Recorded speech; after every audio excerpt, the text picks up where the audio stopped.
नमस्कार। आज हम डिस्कस करेंगे हिमाचल प्रदेश जीके के इंपॉर्टेंट क्वेश्चन। देखिए, हिमाचल प्रदेश जीके के इंपॉर्टेंट क्वेश्चन जो है वो डिस्कस करेंगे। हर एक question exam point of view से ज़रूरी है, चाहे वो आपका अलाइड सर्विसेज का एग्जाम हो, चाहे वो आपका पीजीटी का एग्जाम हो या कोई और एग्जाम जिसमें हिमाचल जीके पूछी जाएगी, डेफिनेटली आपको हेल्प मिलेगी, जैसे कि पहले भी जो है वो मिलती रही है। पिछले कल भी हमने मिशन एलाइड का पार्ट डिस्कस किया था, आज भी जो है हम मिशन एलाइड का एक इंपॉर्टेंट पार्ट डिस्कस करेंगे। हर एक क्वेश्चन को डिटेल से समझेंगे। क्वेश्चन नंबर 1 से जो है डिस्कशन स्टार्ट करते हैं। बोलते हैं, इन 1939 first conference on the Punjab and hill state Prajamandal was held in. तो बोलते हैं कि 1939 की ये बात है कि जब पंजाब एवं पहाड़ी राज्य प्रजामंडलों का एक प्रथम सम्मेलन हुआ था, परंतु ये हुआ कहाँ पर था आयोजित, इसको आयोजित कहाँ पर किया गया था, ये पूछा गया है। तो 1939 में ये सम्मेलन जो था वो कहाँ पर हुआ था, ये लुधियाना में जो था वो हुआ था। ऑप्शन सी जो है वो सही आंसर है। अब लुधियाना में जो था ये हुआ था, चलो सही बात है कि लुधियाना में जो था ये हुआ था, परंतु यहाँ से और भी इंपॉर्टेंट क्वेश्चन बन सकते हैं। पहले तो आपने क्या ध्यान रखना है कि फर्स्ट कॉन्फ्रेंस जो हुई पंजाब एंड हिल स्टेट्स प्रजामंडल्स की, वो लुधियाना में हुई और अक्टूबर महीने में हुई, 1939 में जो था ये हुई थी। हो सकता है एग्जामिनर इस तरह से क्वेश्चन ना पूछ के सिर्फ स्पेसिफिक ईयर आपसे पूछ ले कि कब हुई थी। तो 1939 में जो था ये हुई थी और अक्टूबर का महीना था जब ये हुई थी। हम प्रजामंडल की बात कर रहे हैं तो प्रजामंडल से भी इंपॉर्टेंट क्वेश्चन जो हैं वो बनते हैं। क्या क्या इंपॉर्टेंट क्वेश्चन प्रजामंडल से बन सकते हैं? देखिए, 1939 में जब ये मीटिंग होती है और उसके बाद प्रजामंडल बनाए जाते हैं, तो हमें देखने को मिलता है कि सिरमौर प्रजामंडल सबसे पहले बनाया जाता है 1939 में। इसके मुख्य रूप से लीडर जो आते हैं वो चौधरी शेरजंग जो है वो मुख्य रूप से लीडर आते हैं। शिवानंद रमौल हो गए, नाहर सिंह हो गए, नागिंदर सिंह हो गए, दविंदर सिंह हो गए, ये सारे इसके इंपॉर्टेंट लीडर थे। और 1939 में ही हमें देखने को मिलता है कि कुनिहार में भी जो है वो एक प्रजामंडल स्थापित किया जाता है। तो कुनिहार प्रजामंडल की स्थापना कब हुई थी? वो 1939 में ही जो था वो हुई थी। उसके लीडर हमें देखने को मिलता है कि बाबा कांसीराम थे, जिनको जो था वो बाबा कांसीराम को जो है वो पहाड़ी गांधी की उपाधि भी दी गई थी और उनको पहाड़ों का बुलबुल भी कहा जाता था, तो वो थे। और इसी के पैरेलल सिनेरियो अगर हम देखेंगे तो 1938 में, इसे एक साल पहले, यहाँ पर जो है वो हिमालयन रियासती प्रजामंडल की स्थापना की जाती है। हिमालयन रियासती प्रजामंडल की स्थापना की जाती है तो पूछा जाए कब की गई थी? 1938 में की गई थी। अगर पूछा जाए कि इसके सेक्रेटरी कौन बने थे, तो इसके सेक्रेटरी जो था वो बनाया गया था पंडित पद्मदेव को। पंडित पद्मदेव बने थे। और इसी दौरान हमें एक और इसी तरह का सिनेरियो देखने को मिलता है जिसको HHSRC कहते हैं। मैं बहुत बार बताता हूँ इन दोनों को साथ में ही। Himalayan hill state regional council, ये जो Himalayan hill state regional council था ये कुछ सालों के बाद 1946 में जो है वो बनाया जाता है और 1946 में ये बनाया जाता है। इसी तरह हमें देखने को मिलता है कि जब स्ट्रगल चला होता है कि एक हिमाचल का गठन किया जाए, 1948 तक ये स्ट्रगल चलता है। उससे पहले जो है वो प्रजामंडल की अलग अलग बैठकें जो है वो होती रहती हैं। तो हम देखते हैं कि इसी तरह की एक बैठक जो था वो सोलन में होती है और ये 26 से 28 जनवरी 1948 के बीच में जो है वो होती है। इस बैठक में जो है वो शिमला हिल्स के जो रूलर थे, प्रजामंडल के जो शासक थे, वो सारे यहाँ पर होते हैं। और इसकी अध्यक्षता जो है वो कौन करते हैं? इसकी अध्यक्षता राजा दुर्गा सिंह करते हैं, जो भगाट के जो था वो शासक हुआ करते थे। ठीक है, ये आपने ध्यान रखना है। और 15 रिजल्ट कब हमें देखने को मिलता है? 15 अप्रैल 1948 को रिजल्ट देखने को मिलता है, जब हिमाचल प्रदेश का गठन जो है वो किया जाता है। अगले क्वेश्चन में बोलते हैं, according to 2011 census which of the following district of Himachal Pradesh has highest density? Population density की बात हो रही है, ये डेंसिटी आफ्टर हमीरपुर। तो आपको पता है कि सबसे ज्यादा डेंसिटी हिमाचल प्रदेश में किस डिस्ट्रिक्ट की है? तो वो है हमीरपुर डिस्ट्रिक्ट की। परंतु जब स्मार्टली क्वेश्चन पूछना होता है या मैच करने को क्वेश्चन देने होते हैं तो हमीरपुर के अलावा बाकी डिस्ट्रिक्ट पूछ ले जाते हैं। तो हमीरपुर के बाद आपने ध्यान रखना है कि हमीरपुर के बाद जो डेंसिटी आती है सेकंड नंबर पर, वो किसकी आती है? वो आती है डिस्ट्रिक्ट ऊना की। ऑप्शन सी जो है वो सही आंसर है। चलो, डेंसिटी की बात हो रही है तो हिमाचल की डेंसिटी कितनी है और हमीरपुर की डेंसिटी कितनी है, ऊना की डेंसिटी कितनी है? अगर हम पूरा स्टार्टिंग से लेकर एंड तक जो है डिस्कशन करते हैं तो हिमाचल प्रदेश की डेंसिटी 123 है। ये क्वेश्चन HPSSC के द्वारा जो है वो बहुत बार पूछा गया है अलग अलग एग्जाम्स में, तो ये आपको याद रहता है। उसी तरह ये 2011 की जनगणना के अनुसार बात हो रही है। हम 2001 की जनगणना को भी जो है वो साथ में जोड़ेंगे। ठीक है, 2001 की जनगणना को भी साथ में जोड़ेंगे, क्योंकि पैरेलल जो प्रीवियस हमें देखने को मिला है ना HS के पेपर, एलाइड सर्विसेज के पेपर, उसमें 2001 की जनगणना से भी क्वेश्चन पूछे गए हैं। अब हम बात करते हैं हमीरपुर डिस्ट्रिक्ट की डेंसिटी। तो 2011 की जब जनगणना हुई तो हमीरपुर डिस्ट्रिक्ट की डेंसिटी थी 407 हमीरपुर डिस्ट्रिक्ट की डेंसिटी थी। और अगर हम बात करते हैं कि ऊना डिस्ट्रिक्ट की डेंसिटी कितनी थी? ऊना की डेंसिटी थी 338 जो था ये ऊना की डेंसिटी थी। ये आपने ध्यान रखना है।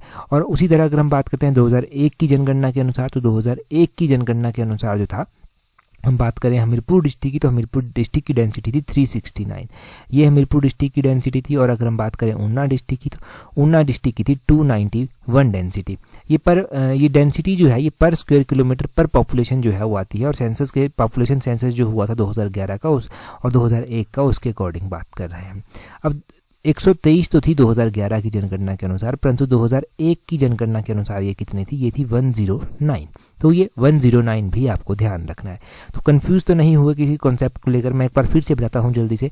2011 की जब जनगणना हुई, हिमाचल प्रदेश की पॉपुलेशन डेंसिटी 123 थी। 2001 की जनगणना के अनुसार 109 थी। 2011 की जनगणना के अनुसार हमीरपुर की डेंसिटी 407 थी और ऊना की 338 थी। और 2001 के अकॉर्डिंग 369 और 291 रिस्पेक्टली थी ऊना और हमीरपुर और ऊना की।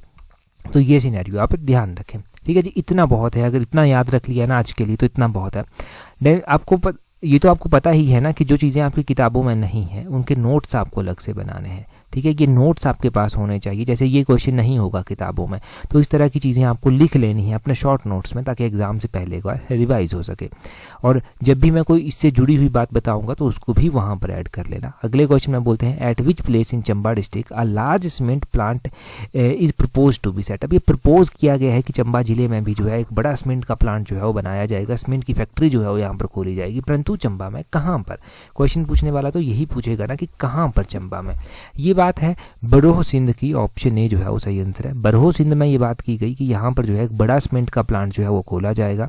अब बरोह सिंध की बात करते हैं और बात करते हैं कि कौन से ईयर की ये बात है। ये 2018 की बात है कि गवर्नमेंट ऑफ हिमाचल प्रदेश ये प्रपोज करती है कि एक सीमेंट का प्लांट जो है हम अनाउंस करते हैं चंबा के सिकरीधार एरिया में। सिकरीधार बरोहधार ये एक ही बेल्ट है, इसी में जो है ये आता है। तो सिकरीधार भी ध्यान रखना कि ऑप्शन में बरोह सिंध ना देकर सिकरीधार दे दिया आपके पास, तो ये सिकरीधार भी आपको याद होना चाहिए। और यहाँ पर बोला गया कि हम जो है एक चंबा डिस्ट्रिक्ट में जो है सीमेंट का प्लांट जो है वो स्टेबलाइज करेंगे। एक्सपेक्टेड कॉस्ट रखी गई इसकी 1000 करोड़ रुपया, परंतु अभी तो हमें इसके बारे में इतना कुछ पढ़ने को नहीं मिलता, इतना कुछ देखने को नहीं मिलता, परंतु ये question exam point of view से ज़रूरी है। इसी तरह का एक क्वेश्चन ना बड़े पहले भी एग्जाम में पूछा जा चुका है चंबा के बारे में ही, ठीक है। तो ये वैसा ही मिलता जुलता क्वेश्चन है। अभी आपने ध्यान रखना है कि हमारे पास जो सीमेंट प्लांट है वो कहाँ पर है। सीमेंट प्लांट हमारे पास ACC का जो सीमेंट प्लांट है वो राजबन में स्थित है। राजबन कहाँ पर पड़ता है, डिस्ट्रिक्ट सिरमौर में पड़ता है। 1980 में जो था वो इसकी स्थापना की गई थी। बिलासपुर के बरमाणा में भी जो है वो ACC की सीमेंट फैक्ट्री थी। जो मिशन एलाइड में हमने HS के लिए तैयारी की थी, तो उस टाइम हमें देखने को मिला था कि बरमाणा की जो फैक्ट्री थी ना, और जो ये बरमाणा की फैक्ट्री थी, दारलाघाट की फैक्ट्री थी, वहाँ अपना स्ट्राइक की गई थी, ठीक है। स्ट्राइक की गई थी, तो आपने ये नोट करना है कि ACC सीमेंट प्लांट स्थापित किया गया था बरमाणा में, जो वो 1984 में जो था वो किया गया था। 1984 में वो स्थापित किया गया था। दारलाघाट का सीमेंट प्लांट 1995 में जो था वो स्थापित किया गया था, ठीक है। दारलाघाट में जो है वो अंबुजा सीमेंट के द्वारा जो है स्थापित की गई एक फैक्ट्री है, ठीक है। ये आप नोट करें। तो ये आपको पता चला कि हमारे पास सीमेंट फैक्ट्रीज जो हैं यहाँ पर, क्योंकि सीमेंट भी जो है वो लाइफलाइन मानी जाती है हिमाचल की इनकम की। काफ़ी इनकम यहाँ से जनरेट होती है, काफ़ी रोजगार लोगों को मिला हुआ है यहाँ पर, तो इसलिए ये इम्पोर्टेंट हो जाता है। तो ये फैक्ट्रीज पता चली। सीमेंट की फैक्ट्री चंबा की हमने जान ली, हमने राजबन सिरमौर की जान ली, हमने ACC का जो प्लांट है बरमाणा में 1984 में स्थापित किया था वो जान लिया, दारलाघाट का जो प्लांट है वो हमने जान लिया। इतने क्वेश्चन जान लिए तो बहुत है। यहाँ से कुछ भी पूछा गया आप गलत नहीं करेंगे, बिल्कुल भी गलत नहीं होगा आपका। अगले क्वेश्चन में बोलते हैं, in which district of Himachal Pradesh is Dhar Verkot. तो बोलते हैं धार वेरकोट जो है वो हिमाचल प्रदेश के किस जिले में स्थित है। धार वेरकोट की बात करते हैं कि हिमाचल प्रदेश में ना एक तो आती है रेंजेस, जो पहाड़ियाँ हो गई मुख्य रूप से, जो बड़ी बड़ी पहाड़ियाँ हैं ऊंची ऊंची, जैसे शिवालिक की पहाड़ियाँ हो गई, धौलाधार की पहाड़ियाँ हो गई। धारें भी आती हैं जो हम लोकल भाषा में धार जिनको कहते हैं। तो आपने ध्यान रखना है कि धार वेरकोट जो है वो कहाँ पर है, मंडी डिस्ट्रिक्ट में जो है वो स्थित है। ऑप्शन सी जो है वो सही आंसर है। धार वेरकोट मंडी में स्थित है। मंडी में इस तरह की और भी कोई धार स्थित है जिनके बारे में क्वेश्चन एग्जाम में बन सकता है, तो वो कौन सी है। आपने ध्यान रखना है कि मंडी में एक घोघर धार भी जो है वो स्थित है। घोघर धार कहाँ पर स्थित है, ये मंडी में जो है वो स्थित है। मंडी में ये वेरकोट की धार आती है। ये धार जो है वो कहाँ पर किस साइड पड़ती है, तो रिवाल्सर की साइड ये पड़ती है। रिवाल्सर से जो है ये शुरू होती है और सुकेत तक जो है ये जाती है। हमें देखने को मिलती है सिकंदर धार। सिकंदर धार भी इंपॉर्टेंट है। सिकंदर धार जो है वो कहाँ पर स्थित है, ये धार जो है ये स्थित है मंडी में ही। और एक क्वेश्चन मैंने पता नहीं कहाँ पर पढ़ा था कि सिकंदर धार का नाम जो है वो क्या सिकंदर लोधी के नाम पर रखा गया है। बिल्कुल सिकंदर लोधी के नाम पर ही जो है वो इसका नाम जो है वो रखा है। कई बार कन्फ्यूजन हो जाता है कि धौलाधार जो है ना, धौलाधार भी क्या जो है वो मंडी से होकर गुजरती है, ये नहीं गुजरती है। तो देखो धौलाधार भी जो है वो मंडी से होकर गुजरती है, परंतु मुख्य रूप से ये जो है वो कांगड़ा या फिर धर्मशाला रीजन में आप कहिए कि वहाँ से दिखाई देती हैं पहाड़ियाँ, तो मुख्य रूप से वहाँ पर भी इनको कंसीडर किया जाता है। अब मंडी की बात हो रही है, तो मंडी के बारे में आपने ध्यान रखना है कि मंडी का गठन कब हुआ था। मंडी का गठन 15 अप्रैल 1948 को ही हो गया था, जब हिमाचल प्रदेश का गठन हुआ था। तभी मंडी भी उन 4 जिलों में से था जो उस टाइम बनाए गए थे। साथ में ध्यान रखना है कि मंडी में कितनी विधानसभा क्षेत्र आते हैं, तो दूसरे नंबर पर सबसे ज़्यादा यहाँ पर आते हैं कितने, 10 विधानसभा क्षेत्र जो हैं वो यहाँ पर आते हैं। और आप ये भी ध्यान रख सकते हैं कि मंडी जो है किसके द्वारा स्थापित किया गया था। मंडी जो है वो किसके द्वारा स्थापित किया गया था, मंडी शहर की हम बात कर रहे हैं। मंडी शहर की बात 1527 की बात है ये, कि इसकी स्थापना जो था वो राजा अजबर सेन के द्वारा जो था वो की गई थी। और बाहू सेन वैसे मंडी रियासत के जो है वो संस्थापक हैं। पिछले कल हमने मंडी की लेक्स भी रिवाइज की थी। मंडी की लेक्स में जो है वो सुखसार झील आ जाती है, कुंतभ्यूग झील आ जाती है, कलासर झील आ जाती है, कामरूनाग झील आ जाती है, कुमारवाह झील आ जाती है, रिवालसर और पराशर झील जो है वो यहाँ पर आ जाती हैं। तो ये मंडी की बड़ी ही इंपॉर्टेंट लेक्स हैं जो पता है आपको, परंतु फिर भी हमें रिवाइज ये करनी चाहिए कहीं कब, क्योंकि एग्ज़ाम, देखो एग्ज़ाम क्या है, एग्ज़ाम ना एक स्ट्रेस होता है उस टाइम, वो स्ट्रेस होता है और वो जो है वो कंफ्यूज करता है। वो क्वेश्चंस को तो याद रखवा देता है, क्वेश्चन तो याद रह जाते हैं, परंतु आंसर में कन्फ्यूजन हो जाता है। तब छोटे छोटे क्वेश्चंस के आंसर्स में कन्फ्यूज होता है, कई बार आसान क्वेश्चन ही गलत हो जाता है। तो उस तरह का कन्फ्यूजन नहीं होना चाहिए। अगले क्वेश्चन में बोलते हैं, in which of the following mountain range does stream Banganga flow. बोलते हैं कि बाणगंगा जो है वो, बाणगंगा जो धारा है ये किस पर्वत श्रृंखला से जो है वो निकलती है। तो देखो बाणगंगा जो है ना, आपने ध्यान रखना है कि ये ब्यास की एक इंपॉर्टेंट सहायक नदी है और डिस्ट्रिक्ट कांगड़ा में ये ब्यास की एक सहायक नदी है। पूछा जाए ना कि कहाँ पर ये ब्यास की सहायक नदी है, तो डिस्ट्रिक्ट कांगड़ा में ये एक सहायक नदी है। अब आपने ध्यान रखना है कि ये कांगड़ा में जो है वो ब्यास नदी को ज्वाइन करती है, परंतु ये राइज कहाँ से करती है, तो ये जो है वो धौलाधार से जो है वो राइज करती है। ऑप्शन बी जो है वो सही आंसर हो जाएगा। तो क्या पूछा गया था कि कहाँ से कहाँ जो बाणगंगा धार जो है वो किस पर्वत श्रृंखला में बहती है, तो धौलाधार पर्वत श्रृंखला में ही ये बहती है और यहीं से जो है ये राइज होती है। साउदर्न स्लोप जो है ना, साउदर्न स्लोप ऑफ धौलाधार जो है ना, यहाँ से ये राइज करती है। ये आपने ध्यान रखना है, साउदर्न स्लोप ऑफ धौलाधार जो है यहाँ से ये राइज करती है। और बाद में चलकर जो है ये बहती बहती जो है वो किसके साथ मिल जाती है, ब्यास के साथ जो है वो मिल जाती है। ब्यास की और भी इंपॉर्टेंट सहायक नदियाँ हैं जो कि डिस्ट्रिक्ट कांगड़ा में हैं, खासकर उनकी हम बात करते हैं। डिस्ट्रिक्ट कांगड़ा में ब्यास की सहायक नदियाँ कौन कौन सी हैं ये हम जानते हैं। देखो ब्यास की ना अलग अलग ब्रांचेज हैं, इन ब्रांचेज को ना किस किस तरह से डिवाइड किया गया है। तो एक तो होगी आपके पास बाणगंगा, बाणगंगा के अलावा एक गज आ जाती है इसकी सहायक नदी, देहर इसकी सहायक नदी है एक, देहर के अलावा चक्की इसकी एक सहायक नदी है, चक्की के अलावा बिनवा इसकी सहायक नदी है, बिनवा के अलावा जो है एक न्यूगल, न्यूगल भी पूछा गया था किसी एग्जाम में, न्यूगल जो है ये किसकी सहायक नदी है, ये ब्यास की सहायक नदी है। और आप देखते हैं कुन्हा हो गया, मान हो गया, ये सारी जो है वो इसकी सहायक नदियां हैं। ब्यास नदी ना डिस्ट्रिक्ट कांगड़ा को जो है मीरथल के समीप जो है वो छोड़ देती है और डिस्ट्रिक्ट कांगड़ा में ये संधोल के समीप जो है वो एंटर कर जाती है। संधोल के समीप ये एंटर करती है डिस्ट्रिक्ट कांगड़ा में और डिस्ट्रिक्ट कांगड़ा को ये मीरथल के समीप जो है वो छोड़ भी देती है। एक और बात इंपॉर्टेंट ध्यान रखनी है कि ब्यास हिमाचल प्रदेश में बहती कितनी किलोमीटर है। ब्यास हिमाचल प्रदेश में देखो बहती है, ये कितने किलोमीटर बहती है ब्यास नदी हिमाचल प्रदेश में, तो ये लगभग 256 किलोमीटर ये बहती है। एक एचएएस में बड़े पहले क्वेश्चन पूछा गया था कि बार बार मैं बताता हूँ आपको कि नदौन जो है वो कौन सी नदी के किनारे स्थित है, नदौन ब्यास नदी के किनारे ही जो है वो स्थित है। और इसका तो वैदिक नाम आपको याद ही है, अर्जिक्या जो है वो इसका वैदिक नाम है। पिछले कल हमने यमुना के बारे में ही अलग अलग क्वेश्चन पढ़े थे। अगला क्वेश्चन देखें जी हमारे पास क्या पूछा गया है। उससे पहले देखो अगर तैयारी कर रहे हैं पीजीटी की, तो पीजीटी में आपको एक बात मैंने कल बताई थी कि नेगेटिव मार्किंग होगी 0.25 की, और दूसरा जो है वो अगर कोई भी ऑप्शन नहीं आता तो खाली नहीं छोड़ना है, ई ऑप्शन को टिक करके आना है। जो ई ऑप्शन होगा अगर खाली छोड़कर आ गए तो आपकी नेगेटिव मार्किंग जो है वो काउंट हो जाएगी।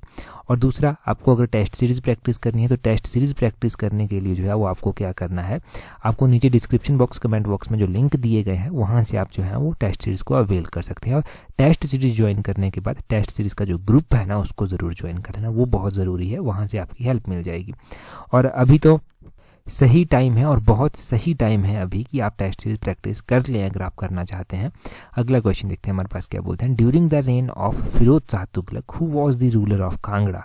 तो बोलते हैं कि फिरोज शाह तुगलक के द्वारा जब कांगड़ा के ऊपर अटैक किया गया तो उस समय की बात है ये कि कांगड़ा के शासक कौन थे। देखो, फिरोज शाह तुगलक ने जब कांगड़ा के ऊपर अटैक किया ना, तो उस टाइम कांगड़ा के जो शासक हुआ करते थे वो राजा रूपचंद जो था वो हुआ करते थे। रूपचंद, ऑप्शन ए जो है वो सही आंसर हो जाएगा। परंतु यहाँ पर ही एग्जामिनर नहीं रुकेगा क्योंकि ये बड़े ही आसान क्वेश्चन है।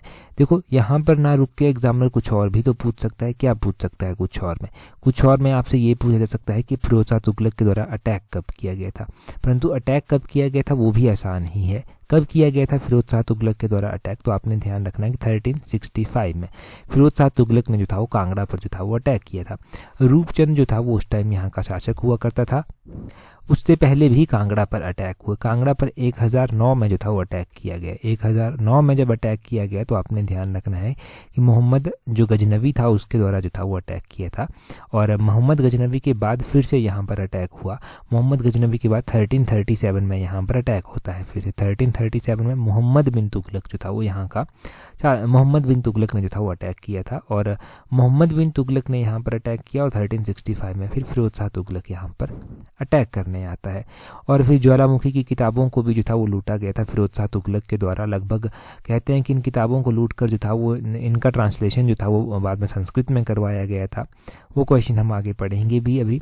अगला क्वेश्चन देखते हैं क्या बोलते हैं। यहाँ पर बोलते हैं when was Himachal Pradesh institution of public administration, जिसको आप हिप्पा कहते हैं। हिप्पा जो बोलते हैं setup at fair lawns near Shimla, इसकी स्थापना कब हुई थी। देखो, हिमाचल प्रदेश का जो इंस्टीट्यूट ऑफ पब्लिक एडमिनिस्ट्रेशन है ना, इसकी स्थापना कब की गई थी। ये क्वेश्चन आप उसी टाइम कवर कर लेते हैं जब आप बेसिक हिमाचल जीके जो है वो पढ़ते हैं, तो इसका आंसर आपको आना चाहिए।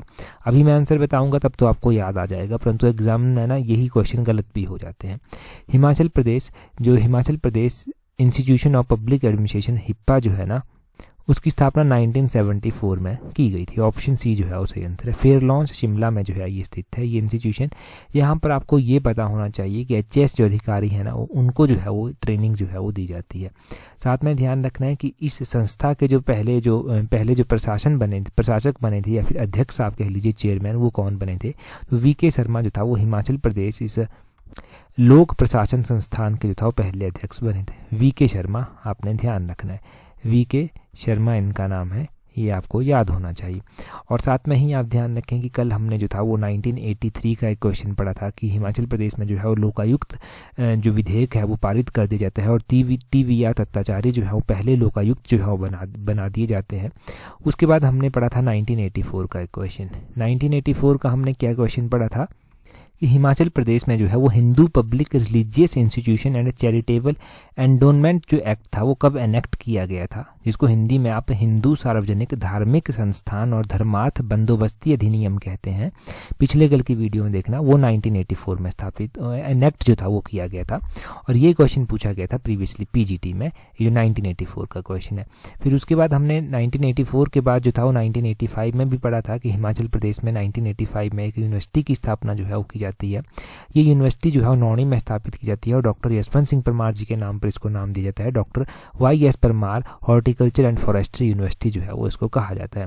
यूनिवर्सिटीज़ के बारे में तो रिवाइज करने की ज़रूरत नहीं है क्योंकि हिमाचल प्रदेश यूनिवर्सिटी एक हिमाचल प्रदेश में जहाँ से सभी मैक्सिमम लोग जो हैं वो जहाँ से ग्रेजुएशन की डिग्री करते हैं या फिर मैक्सिमम जो आप देख रहे हैं वो यहाँ से पढ़े भी होंगे। तो ये जो है ये 1970 में जो था वो स्थापित की गई थी। बहुत सारे बच्चे यहाँ ऐसे भी हैं जो वाई.एस. परमार यूनिवर्सिटी से हैं, तो वो जो है वो 1985 में जो था वो स्थापित की गई थी। एक यूनिवर्सिटी बच गई जिसका नाम है चौधरी श्रवण कुमार कृषि विश्वविद्यालय जो कि पालमपुर में स्थित है।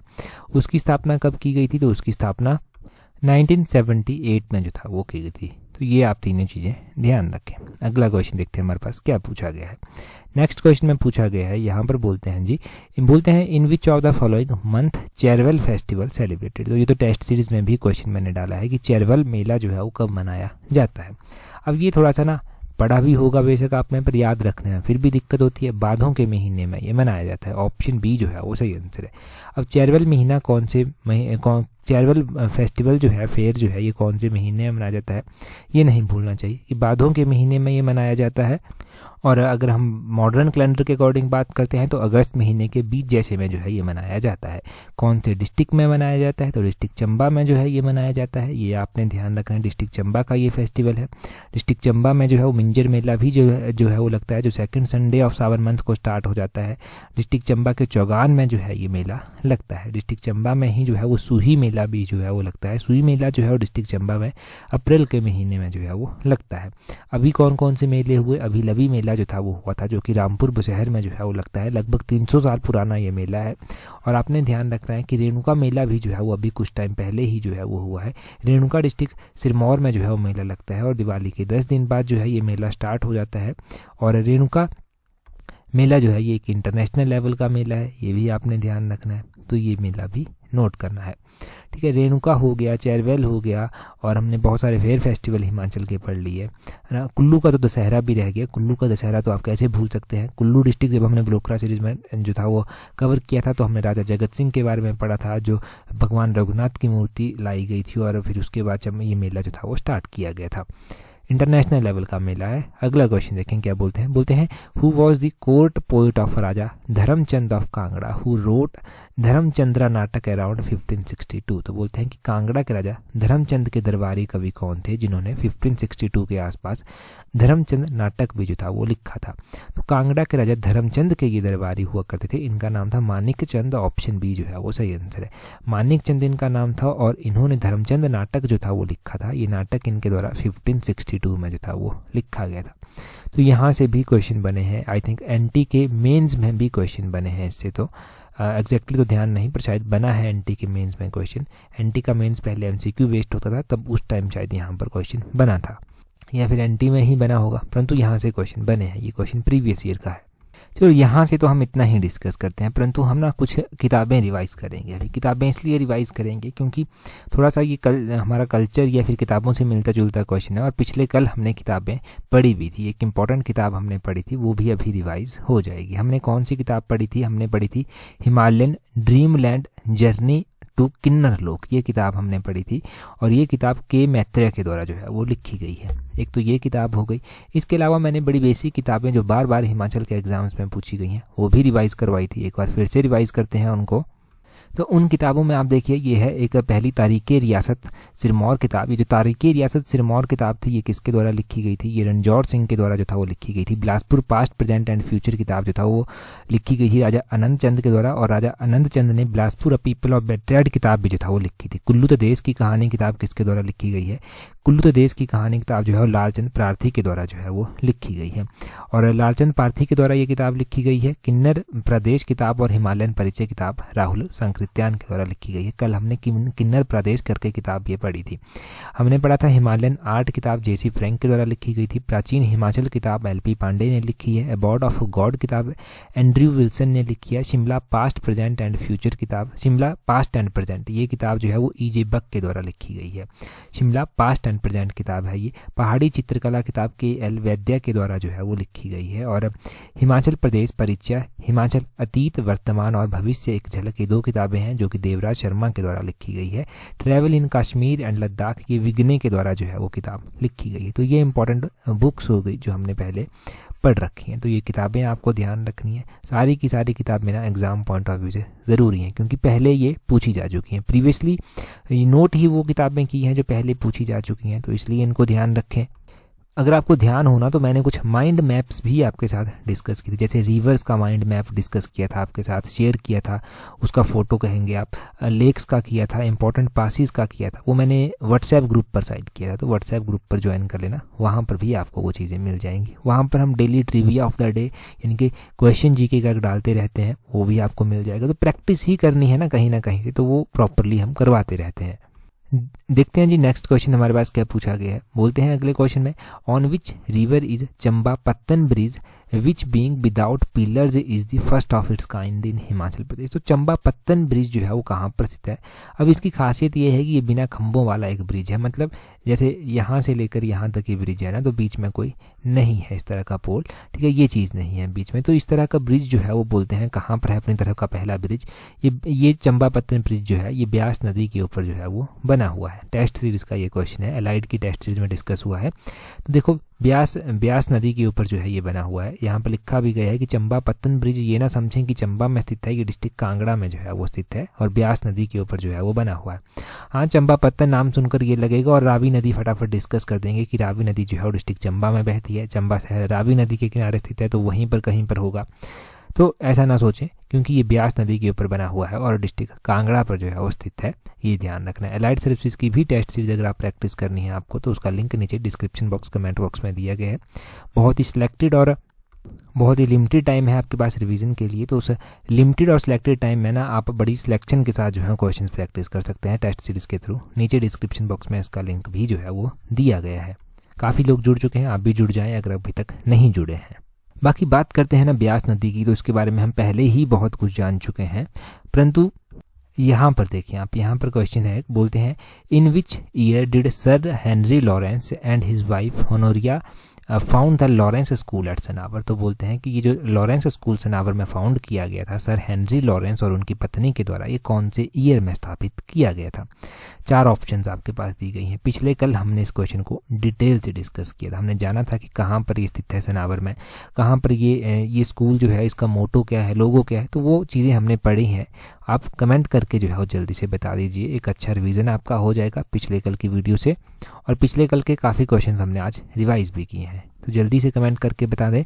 टेलीग्राम पर अगर अभी तक नहीं जुड़े हैं, जहां पर आपको हर एक इंपॉर्टेंट पीडीएफ, चाहे वो पीजीटी का सिलेबस आया हो, प्रीवियस पीडीएफ्स हो हमारी क्वेश्चंस की, वो वहां पर मिल जाएंगी इंपॉर्टेंट वन। टेलीग्राम पर ज्वाइन करने के लिए अपने टेलीग्राम से @allexam31 सर्च करना, आपको हमारा टेलीग्राम चैनल जो है वो मिल जाएगा। टेलीग्राम पर जुड़ जाइए अगर अभी तक नहीं जुड़े हैं। डेफिनेटली आने वाले एग्जाम्स में हेल्प मिलेगी, आप अप टू डेट रहेंगे। That's all for today. Thank you very much for watching and listening it very patiently.